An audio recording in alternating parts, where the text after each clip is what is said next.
And oftentimes that can be used to the advantage of the White House. Niall, always good to see you. We'll be reading your columns in The Hill. Thanks, Leland. Pleasure. Nice to see you again. Well, while British and French troops are heading into Kabul on what they're called gun runs to escort their citizens to the airport and safety, U.S. troops are bunkered down at Kabul's airport, not because they want to, because that's where they have been ordered to do. Republican Senator Tom Cotton of Arkansas released a statement that says, in part, it's time for President Biden to authorize the military to stop this rolling humiliation, expand the perimeter at Kabul airport, and rescue Americans trapped behind enemy lines.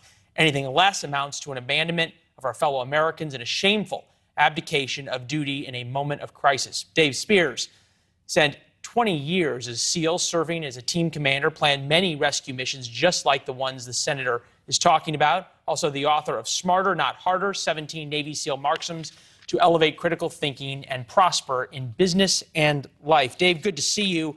All right, so what message is it sending to the Taliban right now that the Brits and French are going in to get people out and the Americans aren't? Yeah, not a good one. I don't understand how, I mean, the Brits and the French are going to put, they will not leave somebody behind. They go after, they have, you know, the French had the experience in Algiers, British have had it in different areas as well. They definitely, I worked with them down in Basra. I mean, they did not take kindly to anybody threatening their people. And we need to demonstrate some strength here. I know that there is absolutely risk in going out and doing that, but you need to kind of push those boundaries and let the Taliban know that it is through deterrence, credible deterrence. I mean, General Blanket said it. The credibility, though, is in question. We've got about 6,000, as I understand, we got 6,000 troops in Kabul, and obviously the Pentagon doesn't telegraph all the assets they have sometimes. But is the footprint, the American footprint, big enough, and do we have enough assets on the ground to safely even do this outside of the airport if we wanted to? What's it look like? Well, I'm not privy to the whole, what the Taliban situation is either. I mean, they say that they have 75,000 people is what, you know, I've heard through the news or from President Biden.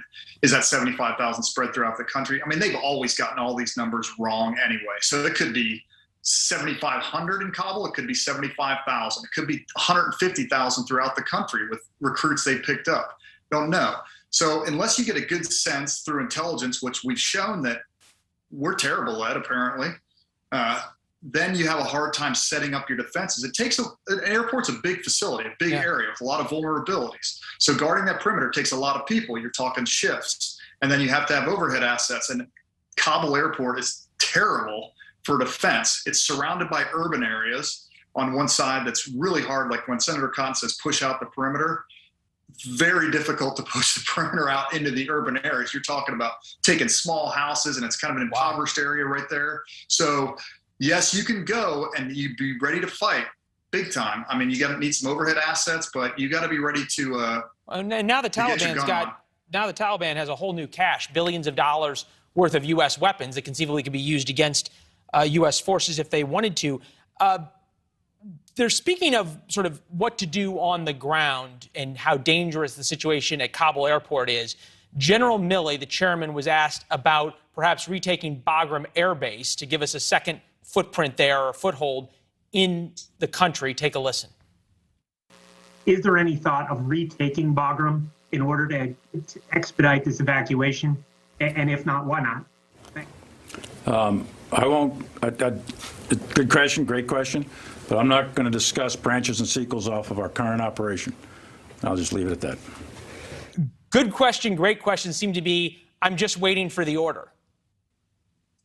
Yeah, I can't tell. I mean, honestly, so many people need to be fired.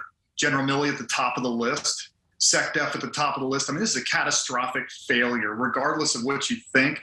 It's a failure. It's under their watch. You need new leadership that people have confidence in. And they can't sit there and say, hey, it's the commander-in-chief who ordered me to do this. Well, you can still prepare and have pieces in place. I mean, I would tell the Taliban, hey, you kill one American. We find out about it. We don't know that an American hasn't been killed yet. But we find out about it, and I'm coming into Bagram with 10,000 troops, and I'm never leaving.